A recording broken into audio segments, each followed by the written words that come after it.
ভালোবাসার গল্পের জন্য কিছু সংখ্যক ভয়েস আর্টিস্ট প্রয়োজন।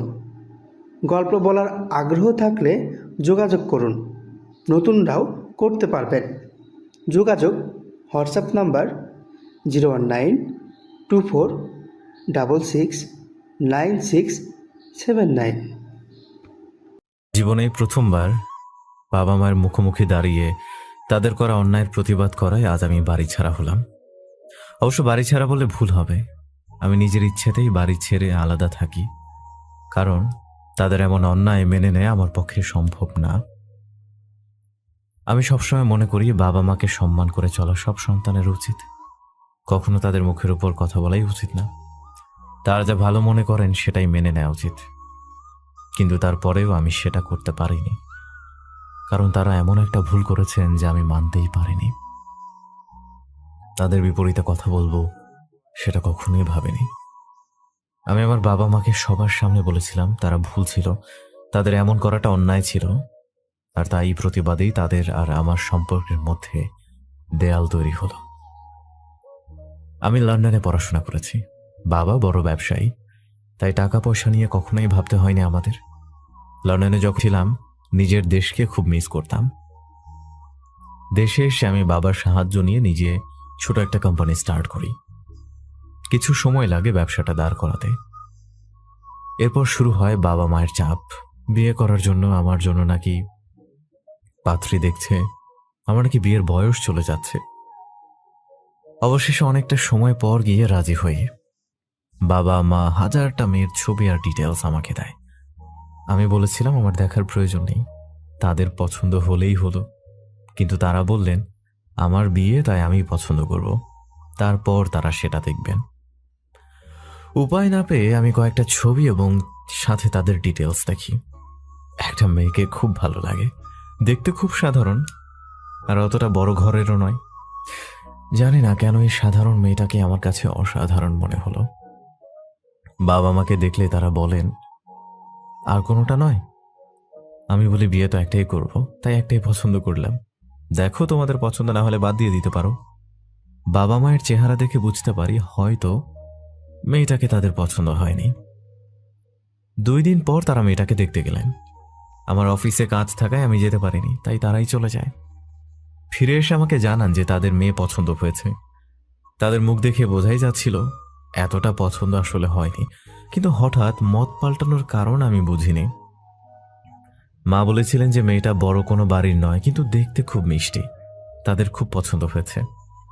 শুনে খুশি হলাম, তারা সব ঠিক করে এসেছেন। আমার তো আগেই পছন্দ ছিল, তাই বারণ করার কোনো কারণও নেই। 2 সপ্তাহ পর আমার বিয়ে। এর মাঝে কয়েকবার মেয়েটার সাথে দেখা হয় এবং কথা হয়, কিন্তু একবারের জন্য আমি তাকে খুশি দেখিনি তার মুখে একটু হাসির ঝলক। ইনফ্যাক্ট না দেখেছি তার মুখে আমার জন্য ভালোবাসা, না দেখেছি আমার জন্য তার মাঝে শ্রদ্ধা নামক জিনিসটা।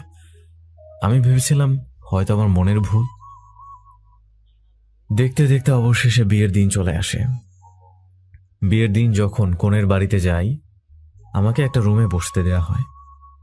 বাড়িতে সাজ দেখেই বোঝাই যাচ্ছে যে তারা আমাদের থেকে অনেক কিছুই কম করেছে, কিন্তু তারপরে যা হলো তার জন্য আমি মোটেও প্রস্তুত ছিলাম না। একটু পর কনে মানে মাধবীলতা আমার রুমে আসে, বউয়ের সাজে সেজে আছে। আমি ওকে দেখে অবাক, কারণ এখন তো দেখা হওয়ার কথা না। তুমি এখানে? আপনার সাথে আমার কিছু কথা আছে, প্লিজ আমাকে ফিরিয়ে দিবেন না। হ্যাঁ বলো। আসলে কিভাবে বলি, বলো, সমস্যা নেই। আসলে আমি বলতে চাইছিলাম আপনারা যদি যৌতুকটা না নিতেন তাহলে আমার পরিবারের জন্য অনেক উপকার হলো। না হলে এই বিয়ের পর আমার বাবা মা সম্পূর্ণ পথের ভিখারি হয়ে যাবে। আমি তো শুনে অবাক, যৌতুক আবার কিসের? কি বলে ও? যৌতুক? হ্যাঁ, আপনার বাবা মা আসার পর আমাকে প্রথমে দেখেন, এরপর আমার বাবা মার সাথে কথা বলেন। তারা যা যা চাইছিলেন সব আমার বাবা মা মেনে নেন আমার সুখের জন্য। আমি আড়াল থেকে শুনে বাবা মাকে নিষেধ করলেও তারা আমাকে বলেন তারা সব ম্যানেজ করতে পারবে। আর এত বড় ঘরের সম্বন্ধ তারা ভাঙতে চাইছেন। আমি কি বলবো, ওর কথা শুনে আমি অবাকের চরম পর্যায়ে। আমি তো যৌতুকের কথা জীবনেও ভাবিনি, আর এটা একটা সামাজিক অপরাধ। আমার বাবা মা এমন করেছে শুনে আমি নিজের কানকেই বিশ্বাস করতে পারছি না। মাধবীলতা আমার সামনে হাত জোর করে দাঁড়িয়ে আছে। আমি তো বলতে যাব তার আগেই আমার মা এবং মাধবীলতার বাবা রুমে আসেন। মা এসে মাধবীলতার গালে একটা থাপ্পড় মেরে বসে। বিষয়টা নিয়ে ভাবিস না, এটা বড়দের ম্যাটার। আমি মায়ের কথা শুনে অবাক। মাধবীর বাবা বিষয়টা মোটেও পছন্দ করেনি। এ আপনি কি করলেন? আমার মেয়ের গায়ে আমরা কখনো হাত তুলিনি, আর আপনি বিয়ের আগেই আমার মেয়েকে মারলেন। আপনাদের বাড়িতে বিয়ে দিলে আমার মেয়ের সাথে কি না জানি করবেন। দেব না বিয়ে আপনার বাড়িতে। এসব দেখে আমি হতভম্ব হয়ে গেলাম। এর মাঝেই বাবা এসে মায়ের কথা শুনে সেও মাধবীর বাবাকে বকাবকি করতে থাকেন। এসব দেখে মাধবী তার বাবাকে জড়িয়ে ধরে কাঁদছে। আমি তাদের দিকে তাকিয়ে আছি। অবশেষে সইতে না পেরে আমি চিৎকার করে বলে উঠি, প্লিজ আপনারা থামুন। সবাই আমার দিকে তাকিয়ে আছে। মা, ওনারা যা বলছে তাকে সত্যি? তোমরা জোর চেয়েছো? আরে না, তাদের বলছিলাম যে কিছু বিষয়ে হেল্প কর। এগুলা হেল্প? আর আমাদের কিসের অভাব আছে মা? দেখ, তুই কিন্তু নিজের মায়ের সাথে উঁচু গলায় কথা বলছিস। বেয়াদবি করবি না। মা, বাবা, আমি কখনোই তোমাদের সাথে কোনো কিছু নিয়ে তর্ক করি নাই, কিন্তু এটা তোমাদের ভুল হচ্ছে। এখন তুই আমাদের ঠিক ভুল শিক্ষা দিবি? না বাবা, তোমরা আমার বড়, তোমরা আমার থেকে বেশি বুঝো যে কোনটা ভালো কোনটা মন্দ, কিন্তু তোমরা ভুল করছো।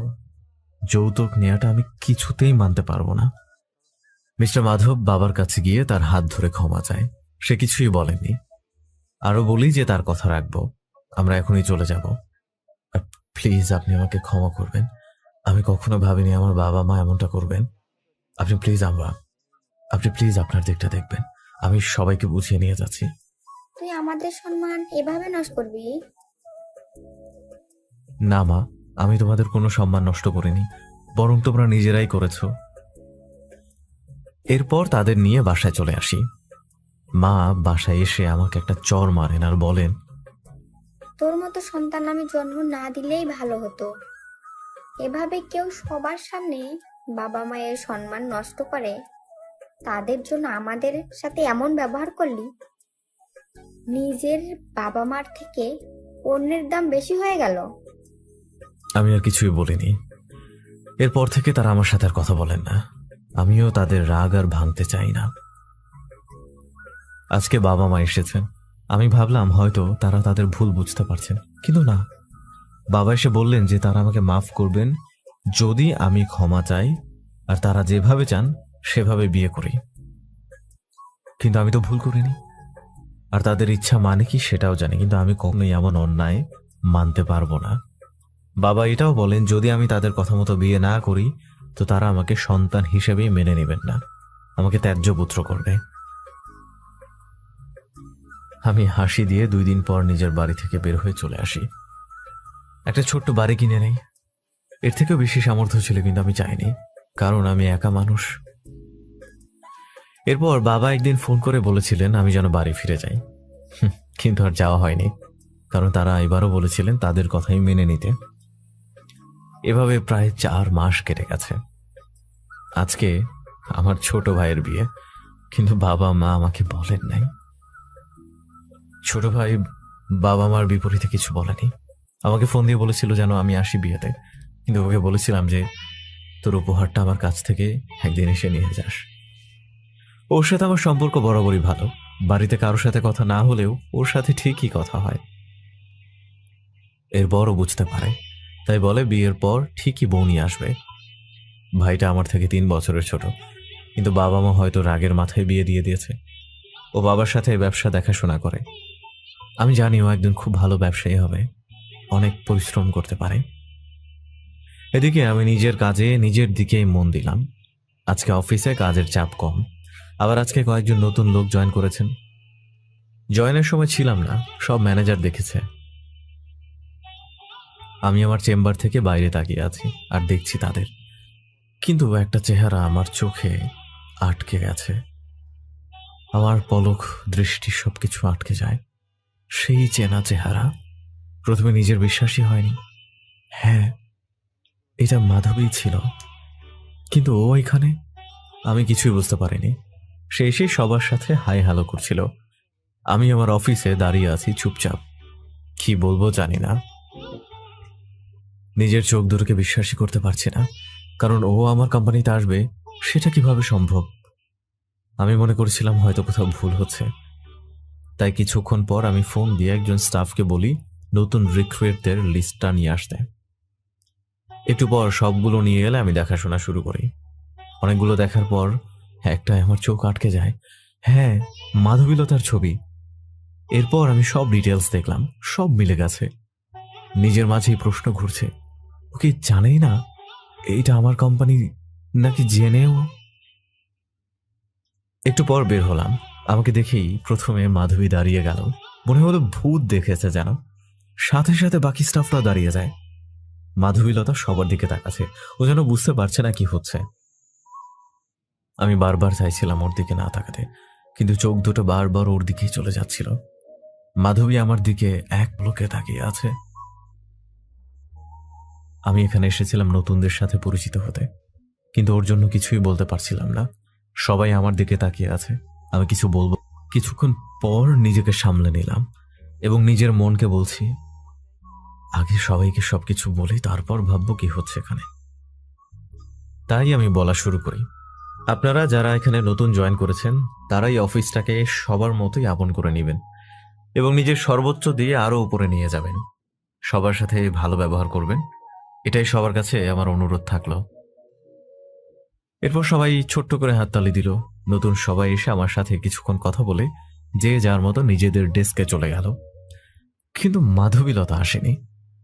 ওর জায়গা থেকে ও এক পাও কোথাও নড়েনি। আমি ভেতরে গিয়ে মাধবীলতার ফাইলটা নিই। দেখে হেসেই ফেলি, কারণ 6 মাসের অ্যাগ্রিমেন্ট এসেছে। ওর কোয়ালিফিকেশন খুব ভালো। সেদিন অনেকবার মাধবীলতার দিকে তাকিয়েছিলাম।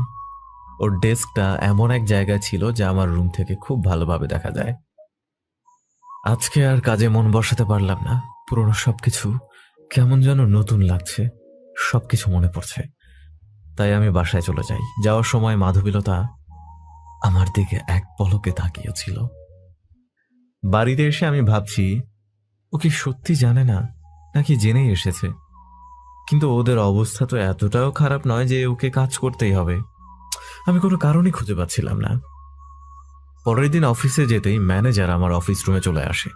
স্যার, একটা সমস্যা হয়েছে। কি সমস্যা? স্যার, আমাদের ডিজাইনার গতকাল নতুন জয়েন করেছেন, কিন্তু কেন জানি সে এখানে কাজ করবে না বলেছেন। তার বায়োডাটাটা খুব ভালো, তাই তাকে কন্টাক্টে রাখা হয়েছে। পরবর্তীতে তাকে এখানে অ্যাপয়েন্টমেন্ট করা হবে, কিন্তু সে চলে যেতেই চাইছেন। আমি অনেক কষ্টে বুঝিয়ে রেখেছি। আপনি একটু কথা বলুন, হয়তো কোনো সমস্যা হয়েছে। আপনি প্লিজ ম্যানেজ করুন। নাম কি তার? মাধবীলতা মিলি। আমি ম্যানেজারের দিকে তাকিয়ে আছি। ম্যানেজার কিছুই বলছে না আমার এমন চাহনি দেখে। ঠিক আছে। এরপর ম্যানেজার গিয়ে মাধবীকে পাঠিয়ে দেয়। May I come in? আসুন, বসুন। মাধবী বসে পড়ে। সামনে এসে আর আমার দিকে তাকাচ্ছে না। ভালো আছে? হ্যাঁ, আপনি? আলহামদুলিল্লাহ ভালো। ঠিক এরপর কিছুক্ষণ নীরবতা। কেউই কিছু বলছে না। হয়তো অফিসিয়ালি কথা বলার কথা, কিন্তু তাও হচ্ছে না। আমরা একে অন্যকে দেখে যেন সেই জায়গাতে আবার চলে গিয়েছি। পুরনো সবকিছু মনে পড়ছে হয়তো। একটু পর মাধবী নীরবতা বলেই মাথাটা নামিয়ে নেয়। আমি বুঝতে পারি আমার অফিসে কাজ করবে, আমার সামনে থাকবে। হয়তো এটা ওর ভালো লাগছে না। আপনি রিজাইন করছেন? কিন্তু আপনি নাকি খুব ভালো ডিজাইনার। দেখুন, রিজাইন করতে চাইছি কারণ হয়তো আপনার পছন্দ হবে না আমাকে বা আমার কাজ। হয়তো আমারও ভালো লাগবে না এখানে কাজ করতে, কিন্তু আমি চাইলেই যেতে পারি এগ্রিমেন্টের জন্য। আপনি চাইলে করতে পারেন কাজ, আই প্রমিস ইউ। আমি আপনার জন্য কখনোই বাধা হব না। জাস্ট আমার কোম্পানির আরো উচ্চ স্থানে নিয়ে যাবেন। I need to have a better position with you. Madhavi চুপচাপ বসে আছে, আমিও। হয়তো কিছু ভাবছে, কিন্তু কি সেটা আমি জানি না। কিছুক্ষণ পর আমি উঠি, আমাকে বলে এটা চলে যায়। একটু পর ম্যানেজার এসে বলে যে ওনাকে মেনে গেছে। শুনে খুশি হব নাকি বুঝতে পারছি না। মনে মনে ভাবছি, আমি মনে হয় প্রথম বস যার কর্মচারী তার সামনেই তাকে বলেছে যে তার সামনে থাকা তার পছন্দ নয়। কিন্তু আমি খুব স্বাভাবিকভাবে নিয়েছি, কারণ সব জায়গায় অফিসিয়াল ব্যাপারটা কাজ করে না। এরপর ও ওর ডেস্কে বসে কাজ করছিল, আমি মাঝে মাঝেই দেখছিলাম। খুব মনোযোগ দিয়ে কাজ করছে। বুঝলাম নিজের কাজ নিয়ে খুব সিরিয়াস। প্রতিদিন ওর কাজের গতি দেখছি, খুব ভালো। ও ওর নিজের কাজে মনোযোগী। অফিসের কাজের মাঝে সময় কিভাবে যায় বোঝাই যায় না। দিন শেষে বাসায় এসে একা হয়ে পড়ি। এতগুলো দিন খুব একা ছিলাম, কিন্তু কেন যেন এখন ওর কথা ভেবে রাতটাও হঠাৎ কেটে যায় ঘুমের মাঝে। মাঝে মাঝে ভাবি যে ও বিয়ে করেনি কেন আবার, কারণ ওর সিভিতে তো সিঙ্গেল দেয়া ছিল। কিন্তু জিজ্ঞেস করার অধিকারটাই তো নাই, কিভাবে করব? এখন তো চাইলে বস হিসেবে ওকে জিজ্ঞেস করতেই পারে, কিন্তু সেটা হবে আমার পজিশনের ফায়দা নেয়া, আর ও এইটা পছন্দ করবে না সেটা আমি জানি। আমি বুঝতে পারছিলাম না কখনো জিজ্ঞেস করতে পারবো কিনা, তাই জিজ্ঞেস করার চিন্তাটা বাদ দিয়ে কাজে মন দিলাম। কিন্তু মন থেকে চিন্তাগুলো যাওয়ার নামই নিচ্ছে না। কিছুদিন পর একটা বড় প্রজেক্ট পড়েছে হাতে। অফিসে খুব কাজ। কয়েকটা দিন আমার উপর দিয়ে কি যাবে তা নিজেও জানি না। কাজের চাপের জন্য অনেকটা লেট হয়ে গেছে, কিন্তু আমার চিন্তা নাই। বাড়িতে তো আর কেউ আমার জন্য অপেক্ষা করছে না। বাবা মা মনেই করে না হয়তো। যখনই আমার অফিসের রুমটা থেকে বের হয়েছি, দেখি যে মাধবী বের হচ্ছে। আমরা একদম সামনাসামনি পড়ে যাই। মাধবী আমাকে দেখে প্রথমে থেমে যায়, পরে আবার বাইরে চলে যায়। আমি ভাবছিলাম কাজটা কয়েকজনের একটু বেশি করতে হয় হয়তো, তার মাঝে মাধবীও আছে। আবার ওর জন্য এই জায়গাটা নতুন, এখনই এতটা প্রেশার। এসব ভাবা বাদ দিয়ে বাইরে চলে এলাম। কিন্তু বাইরে গিয়ে দেখি যে কোনো গাড়ি নেই, একদম নির্জন প্রায়। মাধবী কিভাবে যাবে? আমি আমার গাড়ি নিয়ে একটু এগিয়ে গিয়ে দেখি মাধবী দাঁড়িয়ে আছে। কোনো দিকে কোনো গাড়ি নেই। এখন একটা মেয়েকে কিভাবে একা ছেড়ে যাই? কিন্তু অন্য কেউ হলে খুব সহজে কথা বলা হতো, কিন্তু ওর সাথে কিভাবে কথা বলবো তাই বুঝছিলাম না। যাই হোক, একা রেখে কিভাবে যাব? এটা করা একবারেই ঠিক হবে না, তাই সাহস করে ওকে ডাক দিলাম। শুনুন। মাধবী আমার দিকে তাকালো, হয়তো আমাকে আশা করেনি এখানে। দেখুন, অনেক রাত হয়েছে, এখন গাড়ি পাওয়া যাবে না। Can I drop you? না না, আপনার কষ্ট করতে হবে না, আমি ম্যানেজ করতে পারবো। প্লিজ, আপনি না হয়ে এখানে অন্য যে কেউ হলে আমি একই কাজ করতাম। প্লিজ না করবেন না। এই সময় আপনাকে একা রেখে যাওয়াটা ঠিক হবে না। আমার মন একদম সায় দিচ্ছে না। মাধবী কিছুক্ষণ চিন্তা করলো, কি যেন চিন্তা করে পরে উঠে পড়ল। আমি ভাবলাম, যাক ভালো হলো, না হলে আমি চিন্তায় পড়ে যেতাম। হয়তো অন্য কেউ হলেও আমার সেম অবস্থাই হতো। আমি ওর বাড়ির ঠিকানা জানতাম, তাই আমি দিয়ে আসি। কিন্তু রাস্তায় কেউ কারোর সাথে একটা কথাও বলা হয়নি। শেষে মাধবী যাওয়ার সময় শুধুমাত্র ধন্যবাদ বলেছে। আমি বাসায় চলে আসি। পরের দিন আমার থেকে মাধবীর কাজ বেশি ছিল। আমি নিচে গিয়ে দাঁড়িয়েছিলাম, জানতাম ও মাইন্ড করবে, কিন্তু কেন যেন মনে হচ্ছিল ওকে রেখে যাওয়া ঠিক হবে না। প্রায় 30 মিনিট পর বেরিয়ে আসে। আমাকে দেখে একটু থমকে যায়, আবার নিজের জায়গায় যায়। আজকেও গাড়ি নেই। আজকে আরো বেশি করে রিকোয়েস্ট করে উঠিয়ে ফেলে। আবারও সেই রাস্তা, আবারও সেই নীরবতা। কিছুক্ষণ পর আমরা জ্যামে আটকে যাই। আমার অনেক প্রশ্ন ছিল, কিন্তু কিভাবে করে নিজেকে বুঝালাম যে জিজ্ঞেস করে ফেল, কি আর হবে? আপনি বিয়ে করেননি আর? মাধবী হয়তো প্রশ্নটার জন্য প্রস্তুত ছিল না, একটু পর বলা শুরু করলো। না, আমার ইচ্ছা এখন নিজে কিছু হব। হুম। এরপর প্রায় 15 মিনিট দুইজন চুপ। এরপর মাধবী প্রশ্ন করলো, আপনি করেননি? মিসেসের নাম কি? না, আর করিনি, ইচ্ছা নয় এখন আর। মাধবী কেমন ভাবে যেন তাকিয়েছিল, আমার বোঝার বাইরে। এরপর আর থা হয়নি।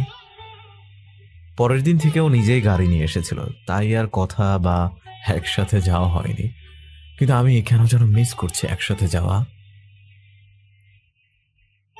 প্রায় 1 মাস পর আমাদের প্রজেক্ট শেষ হয়, বড় একটা সফলতা। আর যে সব থেকে বেশি কাজ করেছে সে হলো মাধবী। সবাই মাধবীকে কংগ্রাচুলেট করছিল। এখন বস হিসেবে আমি যদি না করি খুবই খারাপ দেখায়। আমিও সবার সামনে ওকে থ্যাঙ্কস বলি। এভাবে প্রায় আরো কিছু সময় চলে যায়, কিন্তু আমাদের মাঝে কথা হয়নি বললেই চলে। মাধবীও খুব ভালোভাবে কাজ করছে, ওর কাজের ধরনগুলো সব ঠিক ছিল বলা যায়। কিন্তু সময়ের সাথে সাথে ওর প্রতি একটা অন্যরকম ভালো লাগা কাজ করছিল। যেমন কাজের ফাঁকে ওকে দেখতাম নিজের অফিসে বসে, মাঝে মাঝে এমনি ঘুরে আসতাম সবার থেকে শুধু ওকে দেখতে। এগুলোর কোনো কারণ নেই, তবুও করতাম। বাড়িতে আমি একা মানুষ, সব স্মৃতিগুলো নিয়েই আমার বেঁচে থাকা। কিন্তু এখন যেন ওকে নিয়ে ভাবনাগুলো, এর কোনো নাম আমি দিচ্ছি না, শুধু অনুভব করে যাচ্ছি। কিন্তু মাধবীর সাথে কোনোভাবেই কথার সুযোগই হচ্ছিল না আমার। মাধবী আমার উপর রাগ কিনা সেটাও আমি জানি না, কারণ রাগ হলে হয়তো যা বলতাম বা রিকোয়েস্ট করতাম থাকতো না, আমাদের অফিসে সে থাকতোই না। আর আমি তো কোনো ভুল করিনি, বরং তখন আমি আমার শ্রেষ্ঠ মনুষ্যত্বের পরিচয় দিয়েছিলাম। কিন্তু তারপরেও যা হয়েছে তার ওর মনে কাটা দিতেই পারে, এর জন্য আমি ওকে একটুও দোষ দেই না। কিন্তু কিছুদিন পর কথা বলার সুযোগ চলে আসে। ভাগ্যের কি লীলা খেলা যে আমাদের একটা প্রজেক্টে মাহির কাজ ছিল অনেক বেশি, আর কাজের জন্য আমাদের বেশিরভাগ সময় একসাথে থাকতে হবে। আমি খুশি ছিলাম কিনা জানি না, তবে ছিলাম কিছু একটা যা প্রকাশ করা যাবে না কখনোই। কিছুদিন পর কাজ শুরু হলে মাধবী প্রথম যখন আমার কেবিনে আসে তখন খুব একটা স্বাচ্ছন্দ্য বোধ করছিল না, আমিও সেম। মাধবী কথা শেষ করে বা ফাইলগুলো দেখিয়ে তাড়াতাড়ি চলে যেত। প্রায় কয়েকদিন এভাবে চলার পর আমি ওকে বলে দিই যেন ও আর নক না করে, চলে আসে। কারণ দেখা যেত ঘন্টায় একবার হলেও মাঝে মাঝে তারও বেশি আসা হতো। কিন্তু মাধবী সবসময় নক করে আসতো। অন্য কেউ হলে হয়তো তা মেনে নিত, কিন্তু মাধবীর জন্য কষ্টকর। এখন বুঝতে পারি মাধবী আমার জন্য ওর কাজ থেকে একটু ডিস্ট্র্যাক্ট হচ্ছে, যা আমি একদমই চাইছিলাম না। যাই হোক, ওর লাইফের এত বড় একটা ধাক্কার কারণ আমি ছিলাম। আমি যদি এখন সেটা না বুঝি তাহলে হবে না। তাই যখন এবার মাধবী আমার রুমে আসে আমি ওকে বলি, আপনাকে কিছু কথা বলি যদি মাইন্ড না। হ্যাঁ বলেন। দেখুন, কথাটা কিভাবে নেবেন আমি জানি না, বাট আমি জানি আপনি আমার জন্য ডিস্ট্র্যাক্ট হচ্ছেন। আপনি চাইলে আমি আমার পরিবর্তে অন্য যে কাউকে দিয়ে কাজটা করাতে পারি, যদিও এটা আমারই কাজ। কিন্তু সত্যি বলতে এভাবে থাকায় জানি আপনার জন্য বিরক্তিকর। মাধবী মাথা নিচু করে আছে। দেখুন না, যা হয়েছিল তা এখন তার পাল্টানো যাবে না। আর আমি ক্ষমাও চেয়েছিলাম, যদিও ক্ষমার অযোগ্য কাজই হয়েছে সব, কিন্তু সেটা কাজের মাঝে এসে পড়ুক আমি সত্যি চাই না। মাধবী কিছুক্ষণ চুপ থেকে, বসতে পারি? হ্যাঁ বসুন। দেখুন, আসলে আপনাকে নিয়ে আমার সমস্যা নেই, কিন্তু মাধবী কিন্তু বলে অনেকক্ষণ চুপ, একটু পর আবার বলে, কিন্তু সবকিছু একটা ক্ষতের মতো আছে, যার কারণ আপনি নন। আমি জানি, কারণ আপনি যা করেছিলেন তা কোনো ছেলেই হয়তো করতে পারে না। এবং এত বড় একটা ঘটনার পর আমার অনিচ্ছায় এমন হয়। কিন্তু আরেকটা কারণ হলো, আপনার সামনে নিজেকে অপরাধী লাগে, কারণ দেখুন, আমি কাজের কোনো সমস্যা হতে দিব না। আই প্রমিস ইউ, আমি আমার কাজটাকে খুব ভালোবাসি। কোনো কিছুতেই সেটা নষ্ট হতে দিতে পারবো না। আমি আর কোনো কথা বাড়াইনি, কারণ এখন সময় দিতে হবে মানাতে সবকিছু নিয়ে। আমার সামনে হয়তো ওর ক্ষতগুলো বারবার ব্যথা দেয়, কিন্তু আমি চাইলেই কিছু করতে পারবো না। তাই আমি সময়ের উপর ছেড়ে দিয়েছি। এরপর থেকে মাধবী কিছুদিন আগের মতো হলেও আস্তে আস্তে ঠিক হচ্ছিল বোঝা যাচ্ছে, কারণ আগের মতো ওর বিরক্ত বোধ বা যা ছিল সেটা কমে গেছে। আর ওর কথা শুনে বুঝলাম আসলেই ও আমাকে সেই ঘটনার দোষ দিচ্ছে না হয়তো, কিন্তু ঘটনাটা এতটাই বড় ছিল যা ওর মনে এতটাই বড় ক্ষত করেছে যে এখন আমাকে হয়তো দোষ না দিলেও আমি কিছুটা দোষী। কিন্তু নিজেকে অপরাধী মনে করার কোনো কারণ আমি জানি না, এর উত্তর আমার কাছে নেই। তখন হয়তো জিজ্ঞেস করিনি, কিন্তু ও কেন নিজের সামনে দোষী মনে করে, এই প্রশ্নটা নিজের মাঝে রয়ে গেল। কখনো জানতে পারবো কিনা তাও আমার জানা নেই। আজকে অফিসে কাজ কিছুটা কম, সবাই যার যার মতো কাজ করছে। আমি অনেকক্ষণ ধরে কিছু ফাইল দেখছিলাম আর তাদের মাঝে কি ঠিকঠাক করতে হবে বা আরো কি কিছু অ্যাড দেওয়া লাগবে কিনা সেগুলো দেখছিলাম এবং নোট করছিলাম। সকাল থেকে ফাইলের দিকে তাকিয়ে ঘাড় একদম ব্যথা হয়ে গেছে, তাই একটু দাঁড়ালাম কাজগুলো রেখে। অফিসের সবার দিকে তাকালাম। ম্যানেজারের কেবিনে ম্যানেজার নেই, স্টাফরাও সবাই নেই।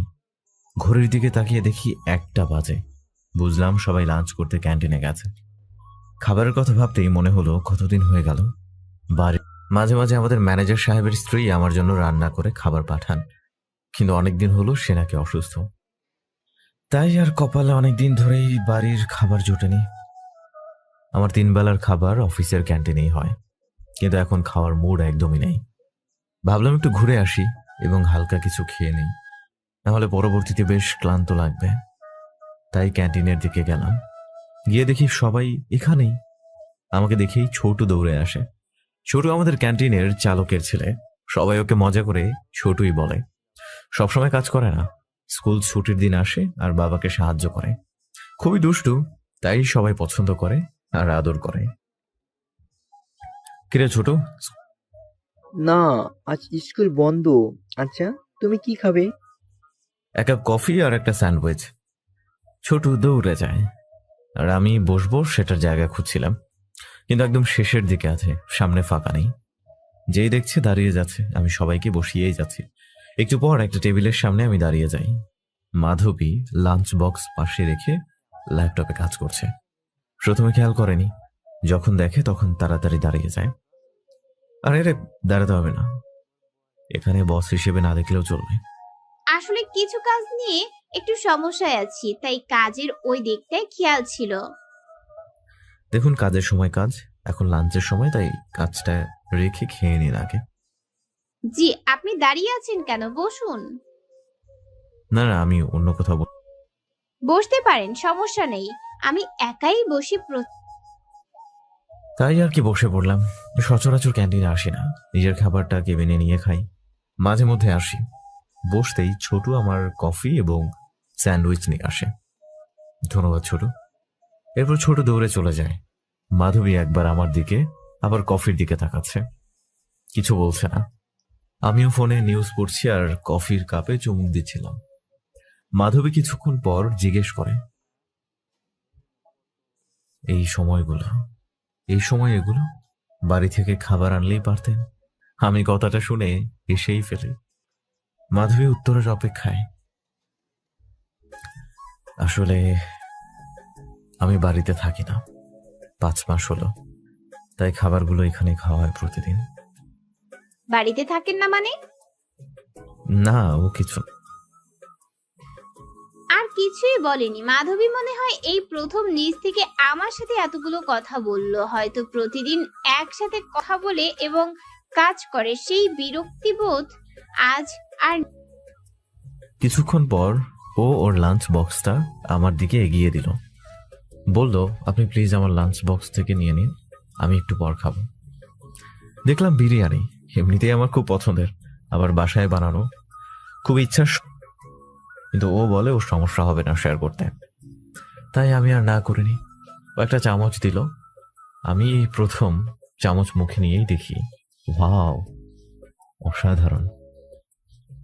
আন্টি খুব ভালো রান্না করেন। কিন্তু মাধবী দেখলাম কিছুই বলছে না। আন্টির রান্না আসলেই ভালো। আসলে রান্নাটা আমি করেছি। আমি খাওয়া রেখে মাধবীর দিকে তাকালাম। কিছুক্ষণ চুপ থেকে বলি, ধন্যবাদ। এরপর আবারও নিউজের দিকে তাকিয়ে খাচ্ছি। কিছুক্ষণ পর মনেই নেই এর অর্ধেক খাবার মাধবীর জন্য রেখে দিতে হবে। প্রথম চামচ খাওয়ার পর পেটে যেন ক্ষুধা দ্বিগুণ বেড়ে গেল। একটু পর চামচটা বক্সে রেখে দেখি কিছুই নাই। আমি তাকিয়ে দেখি সম্পূর্ণটা শেষ করে ফেলেছি। আমি মাধবীর দিকে তাকিয়ে দেখি ও আমার দিকে তাকিয়ে আছে। আমি তো লজ্জায় শেষ, কারণ খেতে দিল সে আর আমি শেষ করে দিলাম। আমি যে কি বলবো কিছুই আর বেরোচ্ছে না মুখ দিয়ে। অনেকক্ষণ পর নিজেকে সামলে নিয়ে, সরি, আসলে খুব ক্ষুধা পেয়েছিল আর অনেক মজার ছিল, তাই কখন যে শেষ করে ফেলেছি খেয়াল করিনি। মাধবীর পর আমার দিকে তাকিয়ে হঠাৎ হেসে দিল। এই প্রথম আমি মাধবীকে এভাবে হাসতে দেখলাম। ওর হাসিটা আসলেই সুন্দর। আমি ওর হাসির দিকে তাকিয়ে আছি। ও হাসি। এ নিয়ে সরি বলতে হয়? খেয়েছেন ভালো কথা, নষ্ট তো আর করেননি। আর এমনিতেও আজকে বেশ একটা ক্ষুধা। কি বলবো, আমি লজ্জায়। একটা কথা জিজ্ঞেস করি, হ্যাঁ করুন। আপনি নিজের বাড়িতে না থাকলে কোথায় থাকেন এবং খাবারের কি হয়? একটা ছোট বাড়ি নিয়েছি, আর দেখা যায় অফিসে সব খাবার খাওয়া হয়। রাতে এখান থেকেই প্যাক করে নিই বা গিয়ে হালকা কিছু নিজেই রান্না করে খাই। বেশিরভাগ সময় না খেয়েই থাকি। মাধবী আমার দিকে এমন ভাবে তাকিয়ে আছে যেন আমি খুব অসহায়। কাজের বুয়া তো আছেন, সে ঘর পরিষ্কারের জন্য, খাবারের জন্য রাখিনি, কারণ সবার খাবার আমার ও মাধবীর দিকে দেখে মনে হচ্ছিল আরো কিছু বলবে, কিন্তু বলছে না। এরপর সবাই সবার কাজে চলে যায়। ওর সাথে এতটা কথা বলে নিজের এতটা হালকা লাগছে যে ওর মনের গম্ভীর ভাবটা হয়তো কমেছে। কাজ করার সময় এক গ্লাস পানি হাতে নিয়ে যেই পান করতে যাব, মাথায় একটা কথা হঠাৎ এলো, ইস, ওর সাথে যদি বিয়েটা হতো তাহলে কত ভালোই হতো। তখনই কাশতে কাশতে সব পানি ফেলে দিই। কি সব ভাবছি, নিজেকেই নিজে প্রশ্ন করছি। এরপর আবার নিজের কাজের দিকে মন দেই, কিন্তু মাথা থেকে কথাটা যাচ্ছিলই না। প্রায় 1 ঘন্টা পর মাধবী আসে। ওকে দেখে মাথায় আবার একই চিন্তা আসছে, ওর সাথে বিয়েটা হলে কতই না ভালো হতো। হাতে ফাইল না থেকে খাবারের বক্স থাকতো, আর ভেতরে ঢুকেই বলতো। আমি নিজেকে কি বলি, থাম, কি শুরু করলি? আমি ওর দিকে তাকিয়ে হাসছি বেকুবের মতো। ও হাসি দেখে দাঁড়িয়ে যায়, কি বলবে নিজেও জানে না। নিজেকে নিজে থামাই আর মাধবীর ফাইলটা দেখি। এখন প্রায় প্রতিটা সময় এভাবেই মাথায় ভাবনাগুলো দৌড়ায়, কিন্তু আমার সকল চেষ্টা বৃথা যাচ্ছে। চেষ্টা করেও থামাতে পারি না। এই তো কিছুদিন আগেও ওর কথা মনে হলে ভাবতাম আমাদের জন্য কত বড় কষ্ট পেয়েছে। এখন ওকে নিয়ে সব ভাবনা আমার, কিন্তু কোনো উত্তর পাওয়া হয় না প্রশ্নগুলোর। যতই নিজেকে সামলাই, মাধবীর সামনে আসলেই আমার ভেতর দিয়ে কি যে শুরু হয় নিজেও জানি না। হঠাৎ রাতে খুব জ্বর হয় আমার, যা সকালে কিছুটা কমলেও অফিসে যাই না। ম্যানেজার ফোন দিলে বলে দেয় আমার অবস্থা। ম্যানেজার জিজ্ঞেস করে কিছু লাগবে কিনা, আমি না করে দিই। সকাল থেকেই ভালো লাগছিল না, নিজেকে বলছি না, যাক, আজকে অন্তত আমি আর মাধবী বেশি ভালো থাকবো। দেখা হবে না, ওর খারাপও লাগবে না, আর আমারও ওইসব মাথায় আসবে না। কিন্তু মনকে আমার কথা মানে, মাথায় ঘুরছে। এখন ও থাকলে আমার মাথায় পানি দিয়ে দিত, যা ভালো লাগতো রান্না করতো। আবারও হাসছি। মনটা যে কি শুরু করলো, কতবার বুঝিয়েছে এসব আর কখনোই সম্ভব না। কেন ভাবিস, কিন্তু ভাবনাগুলো যেন থামবেই না। দুপুর দিকে অনেক বেশি ক্ষুধা লাগছিল। বিছানায় শুয়ে শুয়ে ভাবছিলাম পাশের হোটেল থেকে কিছু আনাবো, কিন্তু যাওয়ার মতো আর শক্তি পাচ্ছি না, ইচ্ছেই হচ্ছিল না। বাড়িতে কিছু নেই যা নিজে রান্না করে খাবো, কিন্তু আবার ভাবছি কি রান্না করলেই তো আবার শরীর খারাপ হবে। যা রান্না করি অর্ধেক পুড়ে যায়, বাকি অর্ধেক দেখলে মনেই হয় না খাবার। এসব ভাবছি, এমন সময় শুনতে পাই দরজায় কে যেন বেল দিচ্ছে। ভাবলাম ম্যানেজার এসেছে, যাচ্ছি আর ভাবছি এই লোকটা কথাই শোনায়। যাক, ভালোই হলো, খাওয়ার ব্যবস্থা করা যাবে।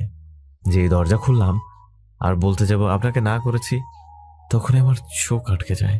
আমি পুরো থ হয়ে দাঁড়িয়ে থাকি। আমি কাকে দেখছি সামনে? মনে মনে ভাবছি জ্বর তো মাথায় উঠে গেছে, তাই হয়তো ভুল দেখছি। আসলে কি যেন ভেবেছিলাম যে বাড়িতে সব থাকা দরকার, তাই একটা জায়গা থেকে অর্ডার করি। কিচেনে কি কি থাকে ভালো করে জানিও না, শুধু জানি কিচেনে যা যা লাগে তা দিয়ে দিয়েছে ওই প্যাকেটগুলোতে। কথা বলতে বলতে মাধবী খাবার পরিবেশন করে ফেলেছে কয়েক ধরনের। আপনি খেয়ে নিন, আমি একটু আসছি, বাইরে যাব, কেন? কাজ আছে। এসে যেন দেখি খাওয়া শেষ।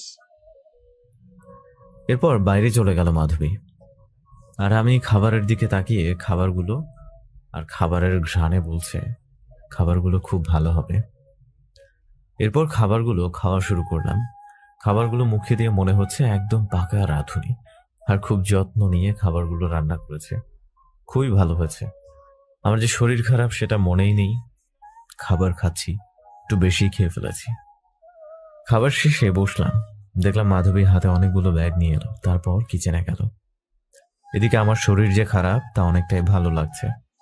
মাধবী কিচেনে ব্যাগ রেখে আমার হাতে দুটো ওষুধ দিয়ে বলছে বাইরে না খাওয়া ট্রাই করবে, নিজে দরকার হলে যাই পারেন খাবেন, বাইরে খেতে খেতে হয়তো এমন হয়েছে।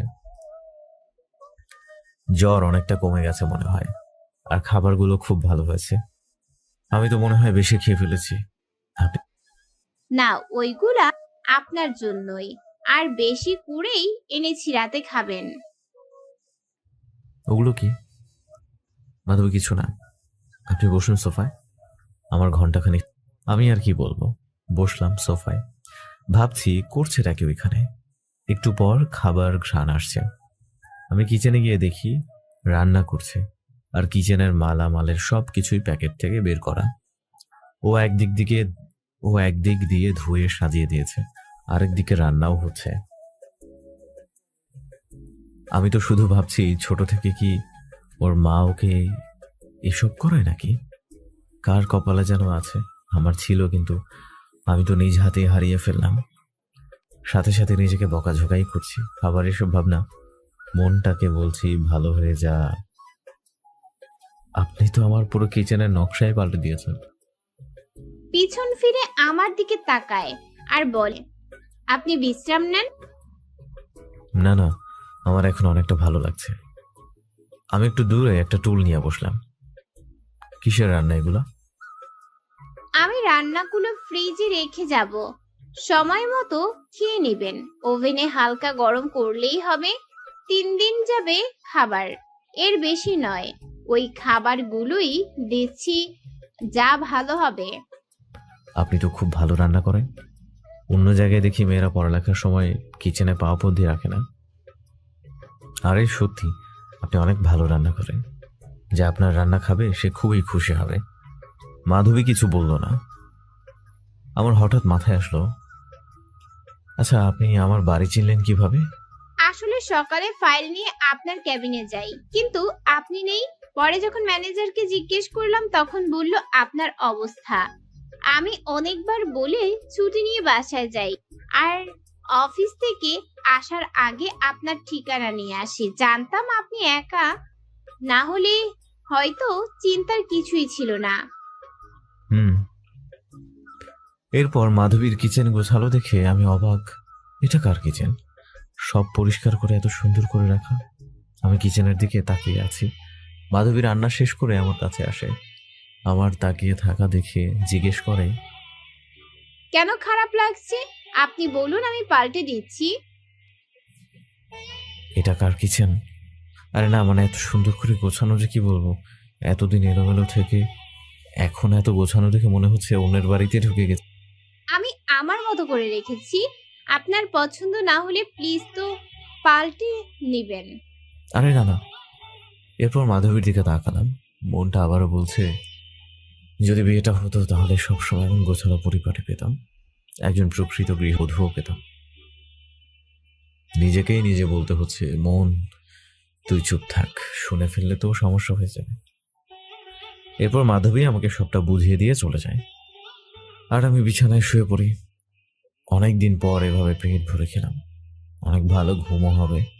ঘুম থেকে উঠে দেখি রাত হয়ে গেছে। শরীরের জ্বর ছিল, বোঝাই যাচ্ছে না। এভাবেই কিছুক্ষণ শুয়েছিলাম। ফোনটা বাজতেই দেখি ছোট ভাইটা ফোন দিয়েছে। কিরে রুহাব, ভুলে গেলি নাকি বউ পেয়ে?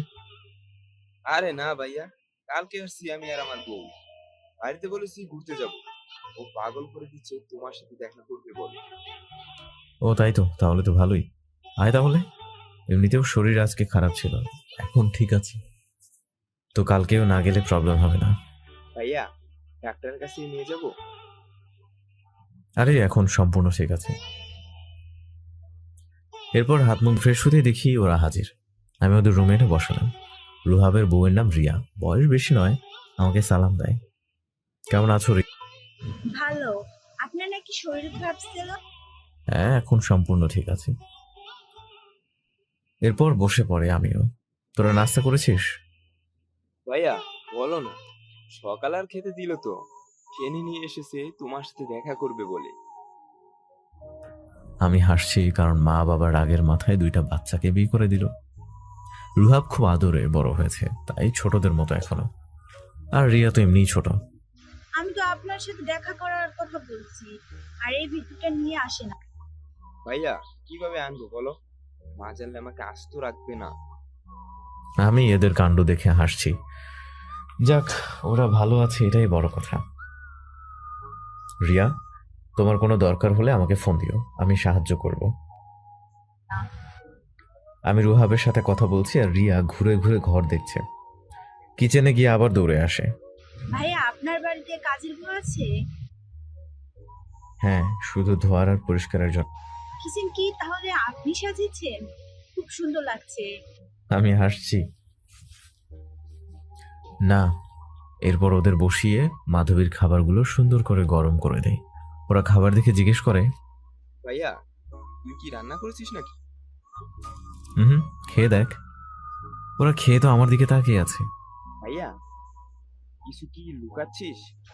হ্যাঁ ভাইয়া, আমরা বুঝতে পারছি। আপনি আমাদের না বলেই নতুন গার্লফ্রেন্ড বানিয়েছে। সে কিচেন সাজিয়েছে আর রান্নাও করেছে। কি বুঝতে পারছিস? মনে কথা শুনে বলছে, দেখ তোর ভাইয়া আর ওর বউ বুঝে এসবের মানে, তুই বুঝলি না। আরে না না, সে এক কলিগ। ভালোই ভাইয়া, এমন একজন পেয়েছিস। বাড়িও সাজাবে, অফিসের কাজও আবার করবে। ভাইয়া দেখছেন কতটা কেয়ার করে। হ্যাঁ ভাইয়া, পুরো হয়ে যাবে, জলদি বিয়েটা করে ফেলো। চুপ কর বাদরগুলা। এরপরে ওদের খাইয়ে মাধবীর কথা বলি, এবং এই যে এখন কিভাবে ওর সাথে কথা হয় সেটাও বলি। রিয়া অনেকক্ষণ চুপ থেকে ভাইয়া একটা কথা জিজ্ঞেস করি? হ্যাঁ করো। ভাইয়া আপনি কি তাকে পছন্দ করেন? মানে বুঝেন তো কি বলতেছি। আমি এই প্রশ্নটা কখনো নিজেকে করিনি। আসলেই কি পছন্দ করি ওর প্রতি? সেই যখন ছবিটা দেখেছিলাম তখন থেকে একটা অন্যরকম ভালো লাগা কাজ করে। আমি কি বলবো রিয়াকে? ভাইয়া বলেন, দেখেন যদি করেন তো আমরাই সাহায্য করবো আপনাকে। আরে না না, ওদের সাথে অনেকক্ষণ কথা বললাম। বিকেলে নাস্তা করে ওরা বাড়িতে গেল। রাতে ভাইটা ফোন দিল, কিরে এখন কল দিলি? ভাইয়া আমও জানি কিভাবে বুঝে গেছে। কিভাবে? বাড়িতে যেতেই আম্মু জিজ্ঞেস করেন কই গেছিলি। আমি বলছি ঘুরতে। পরে যখন ঘুমে যাব, যার বাড়ি থেকে আসলি? কে মা, কি বললো এসব? বুঝলাম না। মা তো তাই জানে। ভাইয়া বাসায় আসলে হয় না, মা খুব চিন্তা করে তোমায় নিয়ে, হয়তো মুখে বলে না, বুঝছো? তোর কি মনে হয় আমি ইচ্ছে করে আছি? তুই বল আমার ভুল কি ছিল? ভাইয়া কিন্তু তাই বলে। শোন, এসব নিয়ে ভাবিস না। কিছুক্ষণ কথা বলে ফোন রেখে দিলাম। ভাবছি বাবা মা এমন না করলে হয়তো এখন সত্যি সব ঠিক থাকতো। আমার সাথে মাধবীর বিয়েটাও সুন্দরভাবেই হয়ে যেত। থাক সেসব, না ভাবি এখন। কারণ যা করা হয়নি তা নিয়ে ভেবে আর কি লাভ? তা তো আর বদলাবে না কিছুই। ভাবতে ভাবতে চোখের পাতা লেগে যায়। সকালে রেডি হয়ে অফিস যাই, অনেক কাজ জমা হয়ে আছে। অফিসে যেতেই সবাই এসে আমাকে জিজ্ঞেস করছে আমার অবস্থা। সবার ভিড়ে একজন শুধু দূরে বসে আছে, সে হলো মাধবী। আমি সবার সাথে কথা বলে রুমে চলে যাই। ফাইলগুলো নিয়ে কাজে মন দেই। প্রায় 2 ঘন্টা পর মাধবী আসে, কিন্তু কেমন আছি জিজ্ঞেস না করে অফিসের কাজ নিয়েই কথা বলছে। পরে যাওয়ার সময় জিজ্ঞেস করে, স্যার জ্বর হ্যাঁ, আর আপনার খাবারগুলো আমার ছোট ভাই আর ওর বউয়ের খুব ভালো লেগেছে, ওরা আপনাকে ধন্যবাদ দিতে বলেছে। মাধবী বলে চলে যায়। মাধবী যদিও কিছু বলেনি, কিন্তু মুখ দেখে বোঝা যাচ্ছে ও খুশি হয়েছে। আমিও কেন জানি আজকে মহা খুশি, শুধু শুধু হাসি পাচ্ছে। মাধবী 2বার এসেছে ফাইল নিয়ে, আর আমি 2বারে বিনা কারণে হাসছিলাম একটু পরপর। এই কারণে চড়া হাসি, নিজেকে উন্মাদ লাগছে। নিজেকে বলছি, আর হাসছিস কেন? শুধু হাসিই পাচ্ছে। এমন উন্মাদের মতো হাসির কারণ নিজেই জানি না। এসব ভাবতে আরো হাসি পায়। প্রথম মাধবী কিছুই বলেনি, এরপর আবার বিকেলে আসে। বিকেলেও সে একই অবস্থা। এবার মাধবী যাওয়ার সময় ফিরে। আমি কথাটা শুনে পুরো অবাক। আমি ভাবছি ওর আবার কি হলো। হাসি মুখটা এক নিমিষেই চুপসে গেল ওর কথা শুনে। তাহলে আমি আসলেই হাসছেন? আমি কি কোনো ভুল করেছি, নাকি আজকে আমাকে দেখতে খারাপ লাগে? আরে না, আপনাকে সব সময় মতোই অনেক সুন্দর লাগছে। আপনি অনেক সুন্দর। আপনাকে দেখে কখনোই খারাপ লাগে না যে হাসতে হবে। আরে আপনার জন্য না, আসলে কেন যে হাসছি নিজেও বুঝতে পারছি না। আজকে নিজের অনেক ভালোই লাগছে কারণ ছাড়াই। সকাল থেকে বিনা কারণে এমন লাগছে। দেখলাম মাধবী একটু হাসি দিচ্ছে, আবার থামছে। রাগ করলো নাকি খুশি হলো কিছুই বুঝলাম না। মাধবী চলে যাওয়ার পর আমি বসে ফাইলের দিকে তাকাতেই মনে হলো, আমি কি করলাম? তাকে সুন্দর বলতে গিয়ে একটু বেশি প্রশংসা করে ফেললাম না? ও শিট, না, কি করলাম আমি এটা? আর এগুলো অন্য কলিগ টলিগকে বললেও তো হতো। ওকে এইভাবে প্রশংসা করতে হলো, কি ভাববে এখনো? কিন্তু মাইন্ড করেনি, সেটা হাসি দেখেই বুঝেছি। তারপরে ওইভাবে কথাগুলো বলে দিলাম, তাও আর বিনা সংকোচে। এসব ভেবে আবারও হেসেই ফেললাম। আজকের দিনটা বিনা কারণেই ভালোই যাচ্ছে। যাক, এমন হলেও ভালোই হয়। আবার আজকে আমাদের লাস্ট প্রজেক্ট সাবমিটের দিন, আজকে রাতেই দিয়ে দিব। তাই আবার কাজের দিকে মন দিলাম। রাতে প্রজেক্ট সাবমিট করেই বাসা আসলাম। এই প্রজেক্টের জন্য কোম্পানি আরেক ধাপ উপরে উঠল। কত যে খুশি সেটা বলে বোঝাতেই পারবো না। এবার স্যালারির সাথে সবাইকে ছোট করে একটা বোনাসও দেয়া হবে। মাধবী যদিও কন্ট্রাক্ট সাইন করে এসেছে, সে চাইলে এই টাইম পরে চলে যেতে পারবে, কিন্তু অফিসের ম্যানেজার এবং অন্যদের কথা শুনে বুঝলাম সবাই চায় সে যেন এখানে পার্মানেন্ট হয়ে যায়, কারণ সে খুব অভিজ্ঞ এবং পরিশ্রমী একজন মানুষ। এরপর আসে স্যালারির দিন। স্যালারির সাথে সবাই যখন একটা ছোট্ট বোনাস পায় তখন সবাই খুশি, কিন্তু মাধবী কিছুই পেল না। সে ভাবছে হয়তো ভালো করেনি, মন খারাপ ছিল। মাধবী বসেছিল চুপচাপ ওর ডেস্কে। ম্যানেজার ওকে আমার আসতে পারি স্যার? দেখলাম মুখটা মলিন হয়ে আছে। ও হয়তো ভাবছে ভালো করেনি তাই তাকে বোনাস দেওয়া হয়নি। আপনাকে এমন লাগছে কেন? মনে হচ্ছে মন খারাপ? কিছু না স্যার, একটা প্রশ্ন করি? হ্যাঁ করেন। আমি কি কাজে কোনো আপনাকে কেউ কি বলবে স্যার? তার মানে ভুল করেছি। হ্যাঁ, এই যে খামটা নিয়ে যান, আপনার ভুলের জন্য এটা নেয়া। কথাটা বলেই আমি আমার ফাইলের দিকে মনোযোগ দিই।